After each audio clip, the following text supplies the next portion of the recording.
In this video, let's try to discuss how to win an argument, and that too winning an argument without losing our calm, especially without making enemies and without losing our friends. That's very important. Yes, most of the world is now very open to express their views. Everybody wants to talk, everybody wants to make their opinion, and that's how arguments are, very common. But how to win that argument? By being or by remaining very cool. That's the idea. Now, first thing first, split the statement into bullet points. Right? Don't let anyone generalize a particular statement, and if someone is asking you to react on that generalized statement, you just don't start reacting. For example, the X person is saying to you that you should accept that money is the key to success. That's how you can stay happy, etc., etc. Now try to split that statement into bullet points. What is money according to him? Whether it is a source of energy, whether it is what is the literal money according to him, meaning according to him, what is happiness according to him, right? And how it is directly interrelated to him. So you try to always split the statement into bullet points so that we are not messing up and we are not getting deviated. Fine. Second one. Try always quoting something very popular, someone very popular or powerful, even though it is not true. It's a trick.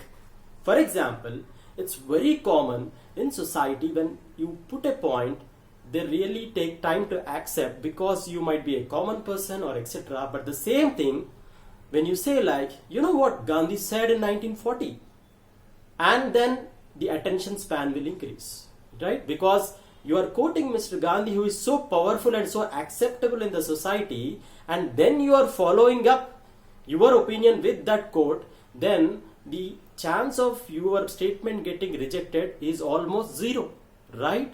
So, and this trick works because who will go and Google or who will go and verify whether that quote has really come up with Gandhi? So, that's very important. Even though that is your original opinion or view, try to keep it or try to take the help of someone popular so that you are just trying to make your statement more acceptable. Now don't get personal, keep it to the point. That's very, very important. Most of the people lose an argument, or they get embarrassed in an argument, or they become a laughing stock when they take it very personal.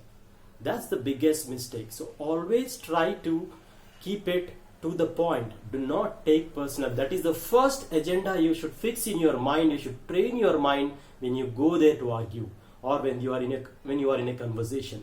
So that's the most progressive way of looking at it. So don't take it personal. Always keep it to the point. And that's how you'll definitely have extra command compared to the other person.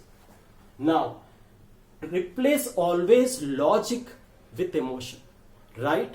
People who try to take the emotional side when you are trying to find out a conclusion, when you are trying to find out a solution, they tend to get weaker. They tend to raise their voice. They tend to shiver. So you always try to, substitute logic with emotion, and logic will never fails. Okay, so that's how again you can have command. The fifth one is very, very important. Do not let the other person take granted any words. For example, if somebody is saying that, by saying that you are almost immoral, that is not morality. First ask them to define morality. Because people always, they just use words for granted, not even, knowing the meaning of it. So when you point out it and just ask them politely, can you define morality for you? What is morality? Or in the context, whatever the word which they are using, if they are trying to use higher vocabulary or trying to trap you in some kind of socially acceptable rules, you first ask them to define it and how they are implementing it. Ask them to quote an example, and that's how you can definitely make the other person silent, and also slowly you get command on an argument. So guys, that's the idea. Always try to stick to the rules. Try to split every statement into bullet points, because even the biggest scientist cannot draw a conclusion on the surface. It's all about little issues, and don't take it personal. see in the broader perspective. Like a great example to end with. For example, when there is a fight or a brawl going on, you suddenly enter, right? You are confused whom to support. This side looks innocent and this side also looks innocent, right? But the point is, when you ask this guy, the people who are this side, they will say something wrong against these people, and when you ask these people, they also say that the blame is on them, etc. Who will know the actual thing? When you try to disconnect with this side, also disconnect with this side, right? And see from the top view. From the top view. When you see from the top view, by disconnecting both the sides, definitely the actual conclusion, or maybe the better conclusion, you will find out. So that's how I think this video will be helpful to you. Thank you for watching.